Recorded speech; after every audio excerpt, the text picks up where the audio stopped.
everyone, and welcome to the next episode of the Writing Gym podcast. In this episode, you get a special masterclass with Annalisa herself. Listen to her talk about how to overcome your fears and write. In this episode, you'll learn how to find the right mindset to spur your creativity, how to conquer those pesky little voices that tell you that you can't do this, and how to move forward with finishing your project. Thank you so much for listening, and happy writing. Welcome.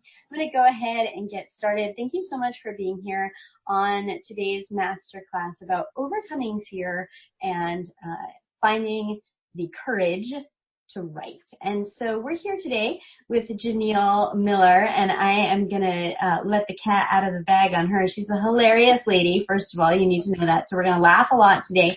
No, it's going to be boring because you said that. And she wrote this fabulous book. This is your first book, right? Yeah. Yeah, so, and she's working on a second, and we're going to talk about that today. So, Janiel, go ahead and introduce yourself and tell us a little bit about what you're writing these days. Okay, well, Janiel Miller. I'm an Air Force brat, so I grew up everywhere. Just pick a year, I'll tell you where we lived. Lived in Germany for a while, and we have somebody, is it Andrew who's from the UK? It's George. George. My daughter is living in the UK, so go you. I was just there, and I could live there forever. Not that I don't love America, because I do. So I'd have to do forever in America and then switch it to forever in the UK, so no one gets offended. Anyway, and I've kind of always done a little bit of writing and performing. And in the last several years, I've written on humor blogs, several different humor blogs, had my own. I was asked to write the Little Humorous. I live in Utah, and I was asked to write the Little Humorous Mormon book, which was a lot of fun to do. And I joined a writing group like in 2009, and I had an idea, and I started working on it, and I could not figure out how to get this story written. And I was writing, and I wrote for years on it, and I would start over. I would get to a certain point, and I'd just be stuck, and I'd be sitting there staring at my screen going, where are the brilliant ideas? I love this character. I love the setting. And so I'd start again, and I have like 65 first chapters. And then I start writing other chapters, and I'd have all these other chapters sitting out there. And I had 30,000 words and no idea how to link it together into a story. And I was getting to a point, I know how to write, hard, fast, short, humorous hits. I know how to do sort of encapsulate a little humor post or whatever. But I had become convinced that I couldn't write a novel, that I was just an essayist or whatever. And I had almost given up. I'd had to actually shelve that story, which was really hard because I was in love with that story, and I had to kill the whole darling. I didn't just kill a few darlings. I had to kill all of it. And later on, I wrote a short story, and I went to a Dave Farland writer's boot camp last year, and I showed it to him, and he said, this needs to be a middle grade novel. It needs to be a series. And I was like, awesome. How do I get past page 3? And his class was really helpful. And it kind of gave me the idea that maybe I could write something longer than 3 pages. And flash forward to just this last August, and I went to the Reader's Digest Writers Conference in New York, and the first class I went into was Annalisa's. And I was like, if this doesn't work, I'm putting up my writing hat. I'm just going to go live on the stage and raise my kids and do that stuff. And so I went into her class, and the first questions were, how many of you have written your first chapter 65 times? And how many of you have written multiple chapters and you don't know how to link them together? And how many of you sit there and stare at your screen and it's blank and you feel like you should have ideas and nothing's coming? She listed every single thing that I had felt, and I was like, yes, me. And she's like, you're a pantser, you're a discovery writer, and there's hope for you. And I felt like the heavens opened and angels descended. And after taking her class and talking to her, I was like, I have to sign up for the Writing Gym because I have got to be able to figure out what a pantser is and what a discovery writer is. I was convinced that I was an outliner who just had no skill. And so, ta-da, there you go. That's my story in a nutshell. Also, I have 4 kids and my favorite color is green. These are important things for us to know because there will be a quiz at the end. So So I'm really fascinated by your story. Now, I know a little bit of the inside scoop, but when we met at the Writer's Digest conference in August in New York City, you and I were having a conversation about, the fear of writing. And this loomed really large for you at that at that point. So take us back to that moment in time and tell us, what did that feel like? What were you afraid of? What did that look like for you?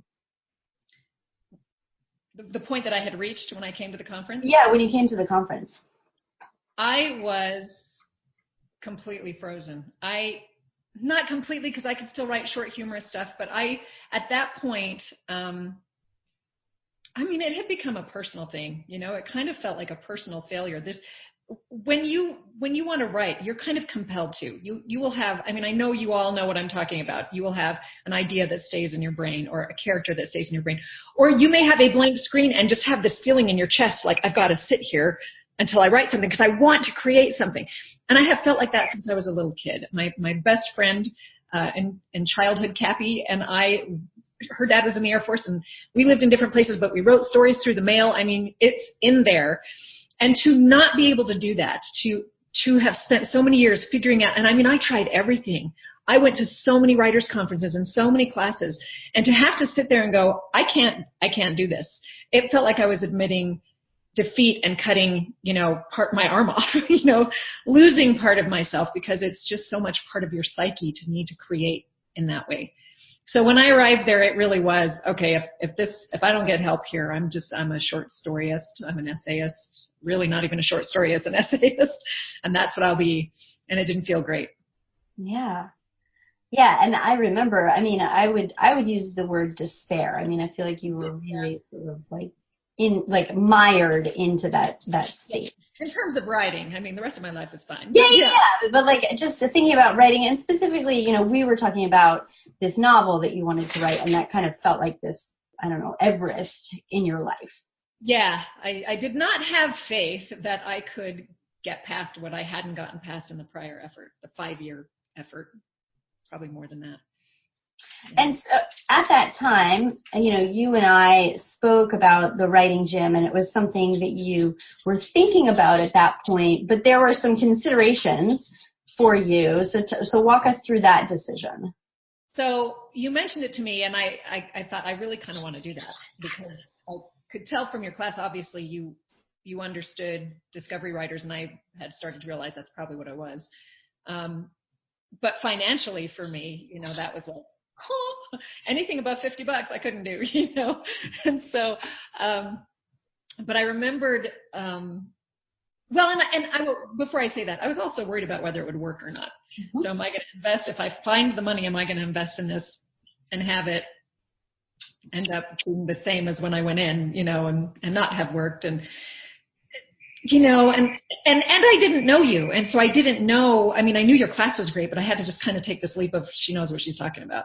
Mm-hmm. And then in the conference, we had a keynote speaker, and because I'm on the spot, I'm going to blink on her name, so I expect you to fill it in, who talked about blonde hair. She had blonde hair. She went, no, okay. Come on, you would think you meet a few people in your lifetime. Anyway, she talked about how you need to she was a single mom, and she took out loans or something to be able to write her first book. And she hadn't expected to be in that position, and she just went ahead and did that and invested. And that stuck with me. I thought, okay, I can't quit this until I have done all I can do to try to make it work. And that was all I could do to make it work, was to make that financial sacrifice. And the sacrifice of time was also a worry for me, because I'm a busy woman, like everybody, like everyone is. Everyone's not a woman, but everybody's busy. So just to clarify. So, so that's what, so it was a leap of faith for me to sign up for that too. Yeah. And then you did. Mm-hmm. And did it work? Yes, it did. In fact, yes, it did. And it took me probably 2 weeks to find my groove in it, but I immediately loved writing salon. That's probably what kind of gave me the feeling like, oh, I might be able to do this. So my first 2 weeks, I probably managed to write like 900 whole words each week, maybe. And Andy kept saying, the personal trainer kept saying, it's any word that you write is fine. And I know how that's like the thing you tell your kids, it's fine. Any effort you do is fine. You're special. And I was not feeling special because my counterpart, and there were 2 of us in the program at this point, it was kind of a small group, and her goals were 10,000 words a week. And I was over here going, I'd like to break 1,000, in 1 week. And, the writing salons where you gave us a writing prompt, and they were unusual writing prompts, and had us write, really helped me because I chose to go ahead and just try writing chapters in my story instead of just writing any old thing. And that started my brain going, and it started things kind of coming together. And between that and the constant encouragement, and then the Q&As where I could say to you, I don't know what's coming next. This is freaking me out. I feel like I'm throwing my naked baby out there and nobody's helping me dress my baby, and just your understanding of what a discovery writer is and does, and that you just have to write, even if there's nothing in your brain. That really helped me get through those first 2 weeks until I understood and figured out what my process was. Might have been 3 weeks. Yeah, and so talk a little bit about your Q&A experience, because I know that you and I had some moments where, you were on that roller coaster, and there were some aha moments for you. So talk a little bit about that. The Q&A is sort of set aside for us to go through the modules that you provide and then ask questions about them. And the modules were really helpful, but for me, I think I'm like a discovery writer to the 900th degree, to the nth degree. I'm all the way. When I write an outline, it ruins the book for me and I can't write it. I've done that before. I did that. I did a 30-page outline for that book I was trying to write, and then I didn't want to write the book. Mm-hmm. So for me, the modules will be something I go back to as I'm continuing my process. So what the Q&As turned out to be for me was me finding out from you what is normal. What is normal for a discovery writer? Is what I'm doing normal? Is what I'm feeling normal? And how do I deal with the fact that I want to know everything before it happens? And not just in writing, but in life. I like to plan ahead and know what's coming and all that. And so the fact that I didn't was making me hyperventilate. I was just, when I'd come into Q&As, and you'd be like, okay, you have to find the trees before you can find the forest. And then when you find the trees, and then once you find the forest, once you found the trees and built the forest, then you'll know what the trees are. I know that sounds weird, but it made sense to me. And puzzle piece thing and all that, and it was absolutely right. And I finally realized through talking to you, it finally got encapsulated when you were saying to me, I was like, what about an outline? And you said, your first draft is your outline. This is your outline. And I went, bing, I'm writing my first draft to find out what the heck happens in my book. Then I can come back afterwards and look at it with an outline and go, okay, this here, oh, though that needs to move. Gee, I wrote the same chapter twice. How did I do that? But that legitimized me when I realized when I had permission to write whatever came to my head so that I could find out what the story was. That set me free. And that was in the Q&As. Awesome. And, we're here to talk about fear, and I know that this has been a huge victory for you in the writing gym. So we talked about the tool a little bit, the writing gym, but talk a little bit about the experience. So we talked about where you started when we met at the Writers Conference, and clearly, we're looking at a woman who's not just confident in herself, because that's definitely who you are, but confident in her writing. And so how did that happen for you? What were the steps? Take us through that process a little bit. How that change happened. To becoming confident in my writing. In your writing, yeah. Most of the whole program.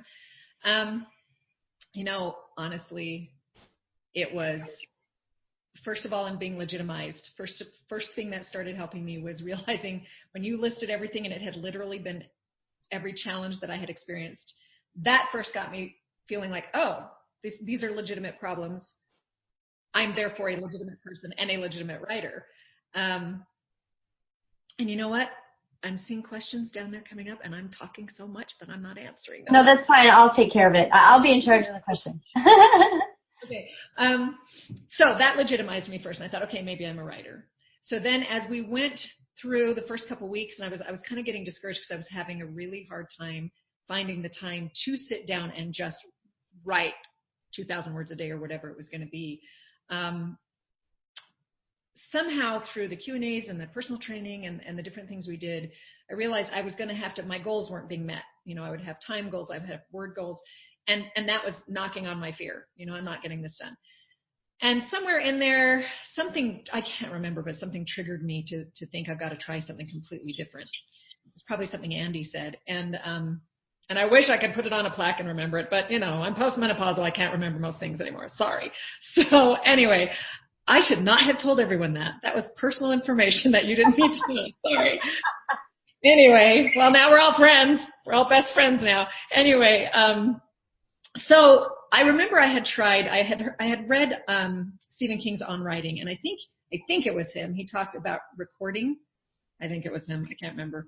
But I did read his book, and it was great. So whoever it was, I read that they had recorded their chapters, and I've seen authors do that. And so I had tried it years ago, and it did not work for me. It just was weird. And I didn't understand how I was supposed to know what came next. And so this time, because I had gained a little more understanding of you just kind of let it flow so you can discover the story, I thought, I'm going to try this, and I'm going to multitask because I don't have these massive blocks of time, and I'm impatient. I want to write this.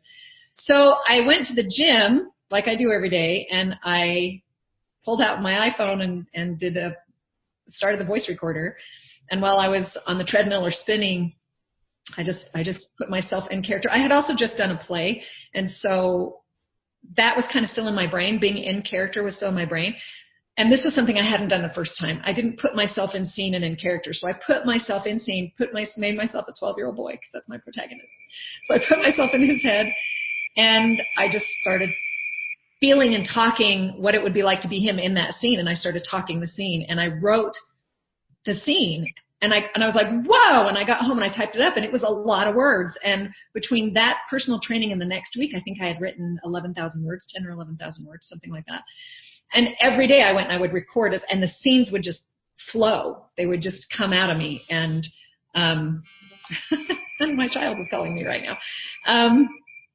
And I don't know why it works better that way. I think I'm obviously a verbal processor, and I think maybe a kinetic learner, and it just came out. And so that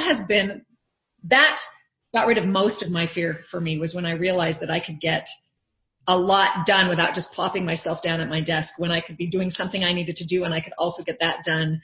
And because I'm moving and I'm doing something else, I'm not feeling the fear of, oh no, what's my next word? What's going to happen next? It's just coming out of me.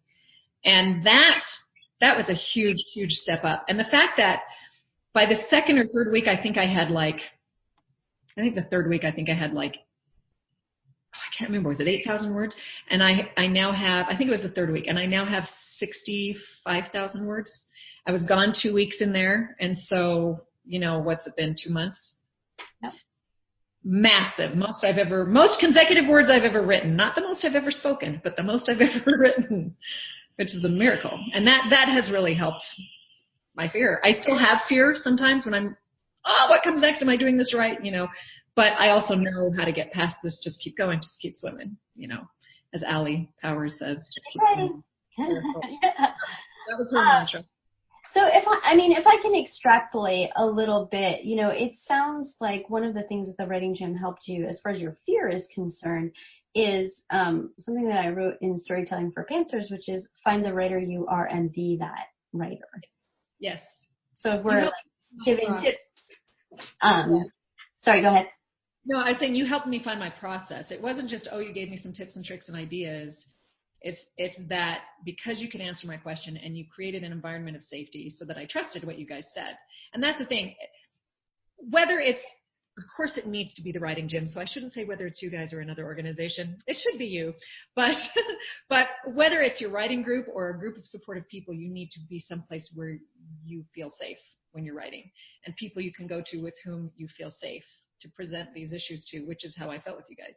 And I trusted you. I trusted what you said. It was obvious to me by what you were teaching in the modules and was in your book and in the class that you had learned something, and it was something that worked. And so I could trust that. So my recommendation is that you write in an environment of trust. And if that's just in your house, with your significant other or your dog or your mom or whatever works, then that's great. But, having people who know what they're doing and can reassure you that you're doing it right can help you free up your fear and find out what works for you. So yeah, finding out what works for you, whatever way you do that, is huge. Yeah, so this is interesting to me. So if you think about, that person that you were in August, and so she's afraid to finish this book, and she also is like, I don't know if this is going to be worth it. I don't know if it's going to work. I don't know if this is the solution to my problem. And you take now you, and you put those two people in dialogue. What does now you say to past you that says, it is worth it. This is going to work. This is a solution to your problem. 65,000 words, or 62,000, wherever I am exactly.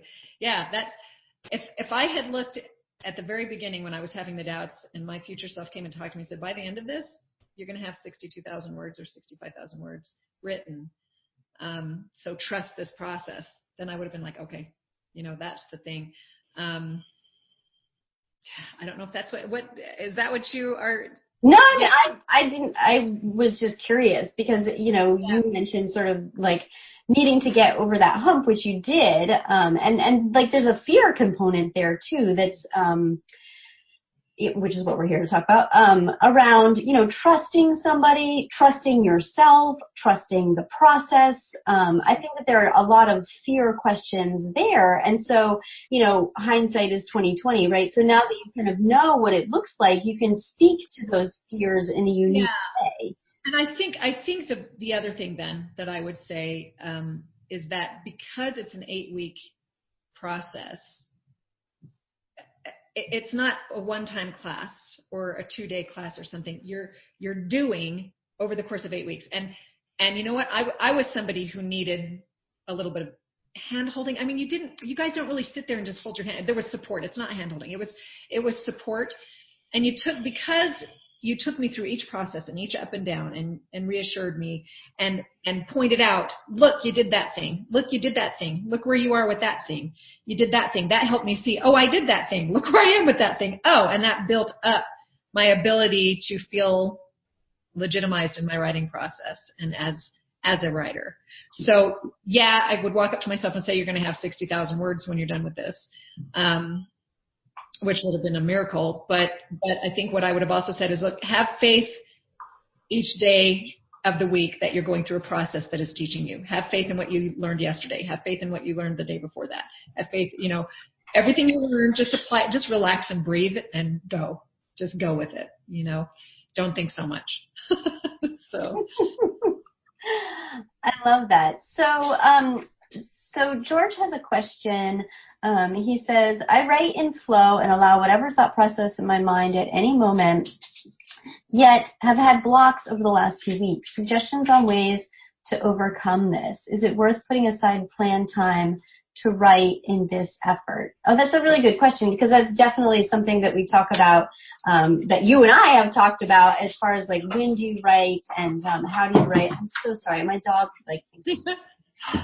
so yeah, what are your suggestions there? In my big fat experience, well, interesting you would say that. And I don't know if this is exactly what you're talking about. This is George, right? Yeah. Okay, George. But right after my program ended with Annalisa, literally the next week, I ran into that where I was blocked. I kind of hate to say blocked, but I kind of was. I couldn't write. Like, I would go ahead and do my talking, but it was dorky as heck in my voice recorder. It was, and then a thing will happen, and she says this, and normally I'm in scene, I'm talking as if I'm there, but it was just then the thing, and it was really bad. And I had written some scenes, but they were just like being forced out of me, and they weren't. I wasn't feeling them, and I couldn't figure out what was going on, and so I was kind of one time relaxing and pondering and thinking about what I had written, the yuck stuff that I had written and where it was taking my characters. And I just kind of relaxed. And I felt like, I know this sounds so weird. Writers are so weird. I needed to ask my characters a question. And so I did. I was like, is this what you would do? Is this what Ms. Herkimer, the librarian, would do? And I realized, oh my gosh, no, this is not what she would do. And I realized that I was trying to force my characters to do something that they didn't want to do. And it wasn't that they were being bossy pantses, it's that I wasn't making them true to themselves. I had just decided which way the scene was going to go, and it wasn't the way it would have gone with this person. So the minute I realized that, I kind of asked myself, the way you do as you discovery write or any kind of write, what would you do? If I were her. So I imagine I was her, what would you, oh, that's what you would actually do. Of course that's what you would actually do. And he would do this in response to that. And then so then I scrapped what I had written and started from that new vector, and it all came. So what that taught me was to, when I'm blocked, to first ask myself, the characters, get in scene and say, okay, is this what you would actually do? Is this what you want to do? Is this what would actually happen? And it wasn't realistic. And I feel like that's one experience. And so hopefully I can test it out again. But that cleared it up for me. Yeah, that's great. And, you mentioned the modules, which for those who aren't members of the Writing Gym, those are instructional modules teaching you about craft. So were there some tips in there that really kind of informed these moments of stuckness that gave you some tools or some tips to really tap into that were effective in that way?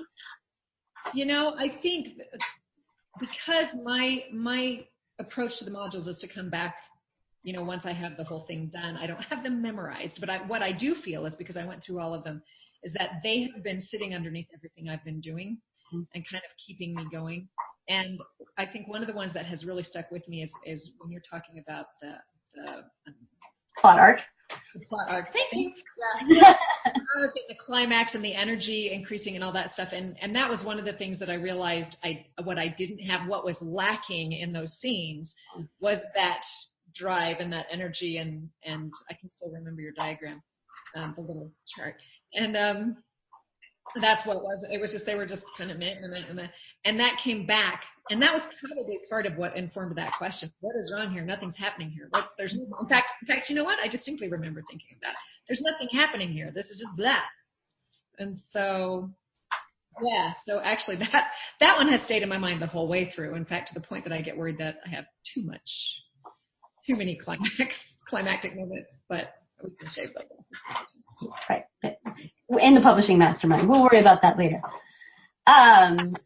So Dana is on, and Dana is also hilarious. The two of you are going to get along like crazy. I can't wait. We are going to have tears streaming down. It's going to be so fun. We throw Andrew in the mix. My gosh, we're going to pee our pants.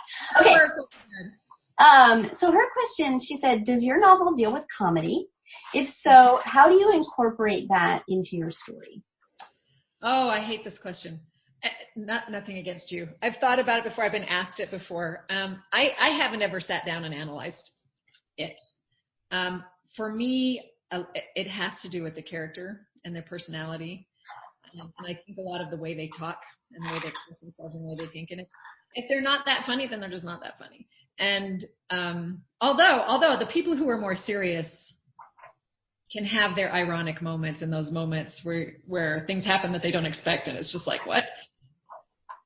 So for me, the humor really does come out of the character and the personality, and putting them in relatable situations with the kinds of thoughts you really have, but you wouldn't write in a formal setting, or you wouldn't say in a formal setting. And so I like to be sort of really honest and unusual, the way humans really are and the way we really do think. I don't think this is answering your question very well. It just kind of comes out of my characters. I don't actually plan the humor. I don't actually think, oh, this is a moment when I need some humor. It kind of just happens depending on whose POV I'm writing from or who it is. Yeah, well, and I think if I can read Dana's mind, just because I know where her novel is coming from, she's got a very serious topic, and she is a funny person by nature. And so I think, and I'm guessing for you, Dana, you can tell me if I'm wrong here, that she's thinking about, what is that balance where you're dealing with serious issues, the human condition, but that you've got this overlay or this style that's comedic. So you can tell me if I'm wrong, Dana, in my interpretation of your question. But and I think that you're a good person to ask about this, because your book, is for a different audience than hers. She's writing for adults. You're writing for young adults. But you have funny situations, but your protagonist is very real. He's got very real human problems. So talk a little bit about how you get into that mindset where you're balancing, the reality of the human condition with a funny book. Maybe that might be where Dana was headed. I think some of that is feeling life, because how many times have you been in a situation that's really awful and something just completely out of the blue absurd happens, or you look at it and it is such a bad situation that all you can do is laugh, or you're having an intense conversation and somebody goes riding their bike across, just some dorky thing happens and it kind of busts you out of the situation. I think for me, a lot of it is putting myself in the ebb and flow of actual life, and kind of having that sense for when, I mean, if you think about your life, you can probably get a sense for when that moment of humor is needed, when that moment of humor might come up, when things have gotten so absurd that you have to say something ridiculous and laugh at it. If you read Shakespeare at all, he's brilliant at that. He always, in his tragedies and even in some of his histories, he always has a comic relief, because you've got to, or it's too heavy. So I feel like as humans, we have a sense for the appropriate. I believe we are respect monitors inherently. We know when we're being respected, and we know when we're being respectful if we're paying attention. And so I think if you just let your inner respect monitor out, if we all do, when we're writing, I think we'll know when it's appropriate and when it's not appropriate. And we go back through our draft and we can look at a moment and go, oh, no, that's not the right moment for that. But I think generally when stress comes to an absolute climax, right at that moment is maybe not the best thing, but maybe as we're getting to it, or maybe right after it, or I think we need to trust, and singing makes you trust your instrument. So I think we need to trust our instrument, which is our senses and our mind and our ability to know when those things are appropriate. I think if we try to force them in, it comes off as forced. Yeah, I agree with you. And, that's one of the things that I talk about in storytelling for Pantsers, and also in the modules, that balance that Shakespeare struck. And I think that I was talking about Hamlet specifically, alas, poor Yorick, and how it's funny, right? I mean, he's holding a skull, and that's funny, and he kind of tosses it aside, but it's also this huge transitional moment that is the catalyst for his decision to murder, right? And so I think, would that we were all Shakespeare, but, I think that he gives us a really good example over and over and over again of that really awesome reality of life, the balance between tragedy and comedy. And I think you'll notice that when he does it, it's never in the moment of the most intensity. It's not when he doesn't start cracking jokes when he's, fighting Laertes, or you know what I'm saying?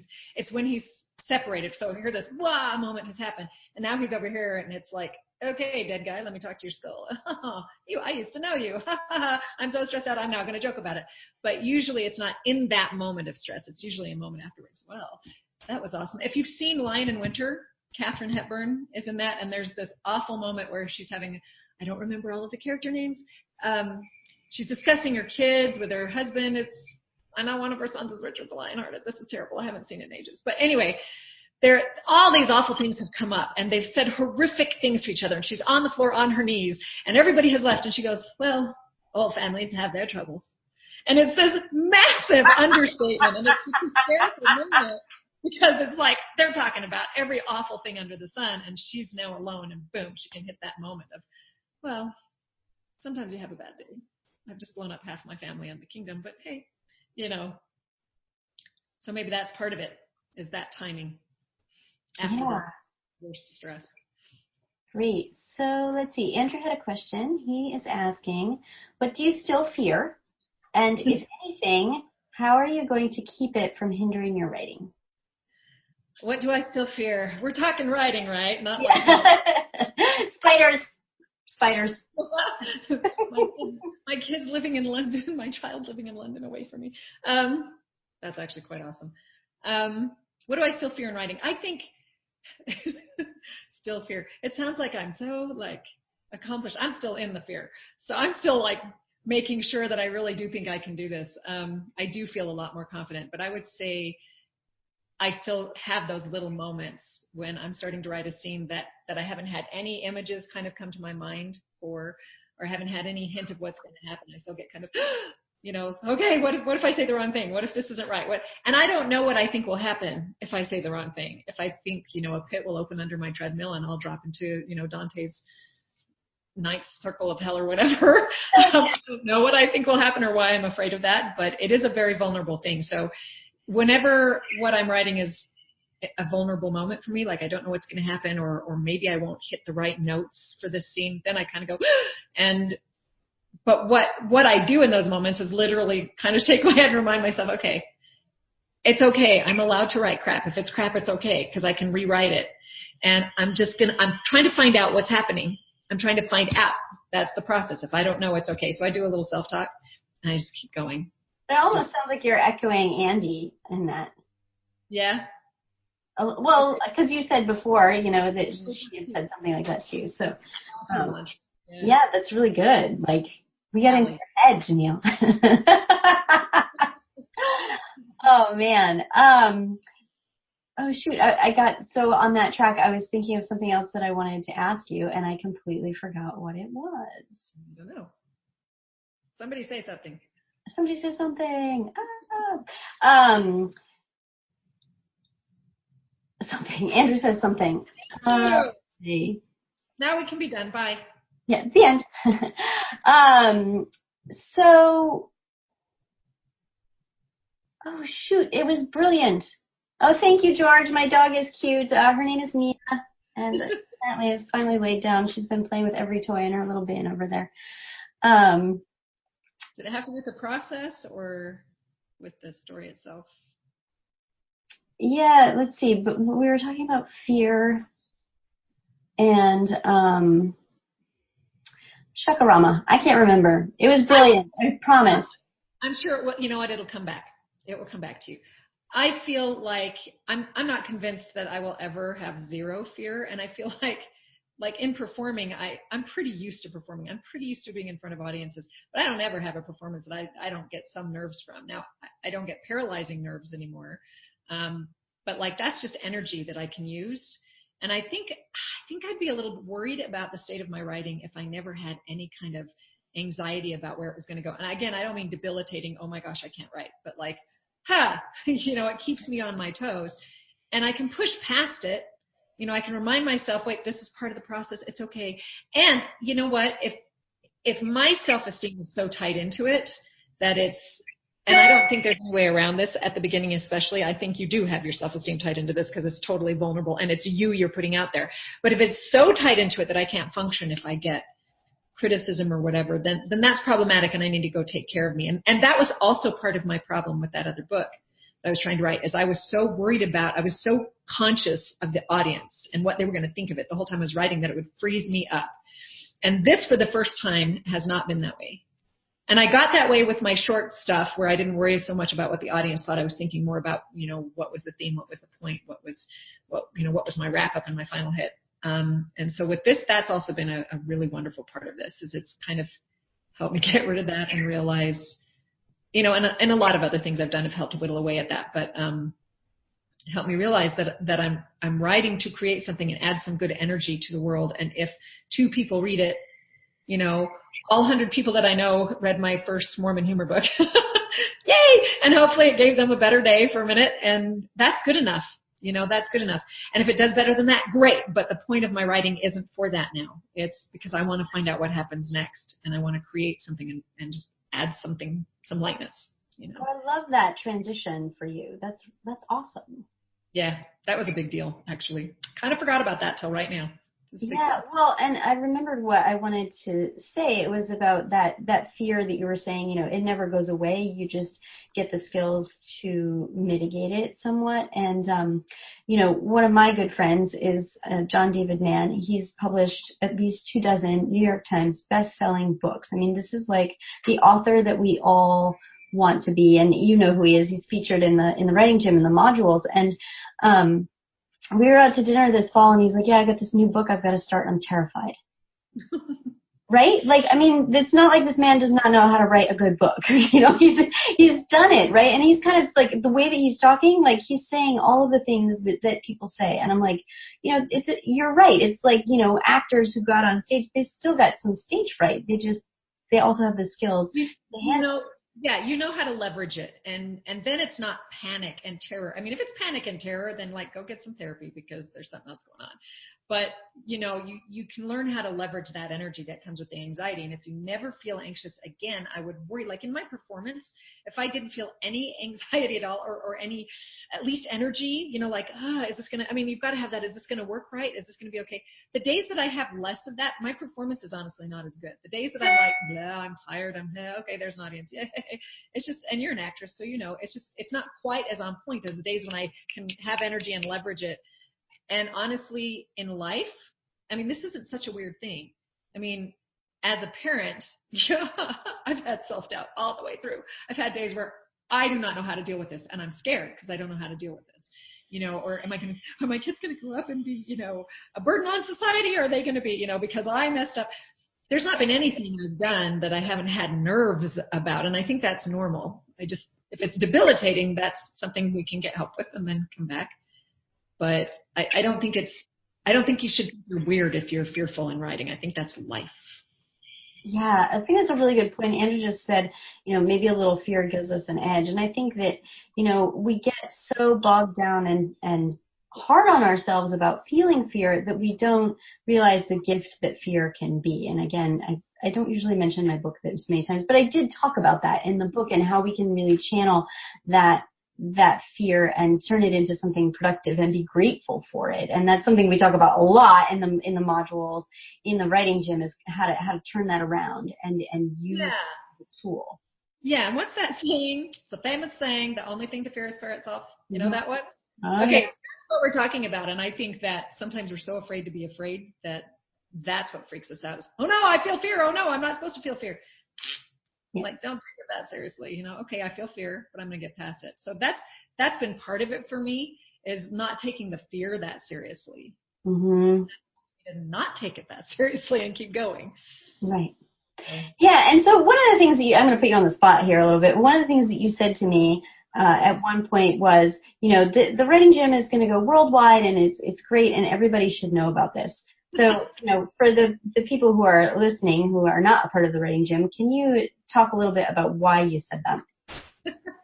Well, in that moment I was flush with the joy of finding out that I could write and that I'd found my process. And the reason I said that is because, I sure don't want this to sound critical, because it isn't, is I think I have been to a lot of writers' conferences in an effort to figure this out, and like all over the place, in state, out of state, just all over the place. And there have been classes that address discovery writing and pantsers and outlining, and a lot of times what I was hearing was, so, this is, you keep writing, or here you think of this, or you do this, or you just go, but ultimately you're probably going to have to outline. I would hear that a lot. And sometimes I heard classes that kind of talked about explore this idea, just go ahead and go with it, just go ahead and write with it. And that was great. But what I didn't have, what I've never heard, were the actual symptoms of being a discovery writer and the nuts and bolts of what it is to be a discovery writer, what it means. I've never heard anybody say your first draft is your outline. And I wouldn't say wasted because I've learned a ton, but it took a lot of years for me to figure this out and learn this and find this out. So the reason I said that is because I know I'm not the only discovery writer out there, and no disrespect at all for outliners, and no disrespect for discovery writers who have said, nope, I've got to outline at all. But I didn't find those exact words that rang in my brain until I came to your class. And I didn't understand that the reason that I would stop and start a new chapter was because I needed to discover what was happening, and I couldn't figure out that was a legitimate thing to do in that chapter, so I'd start a new chapter to discover something new, and then I get stuck. And so I start a new chapter to discover something new, and didn't realize I could do all that, put all that energy into this one place, and it would have saved me years. So I said this needs to go worldwide, because I think there are a lot of people out there in my shoes who just don't know that what they're doing is legitimate, and they just need to go with it, and be in scene and go.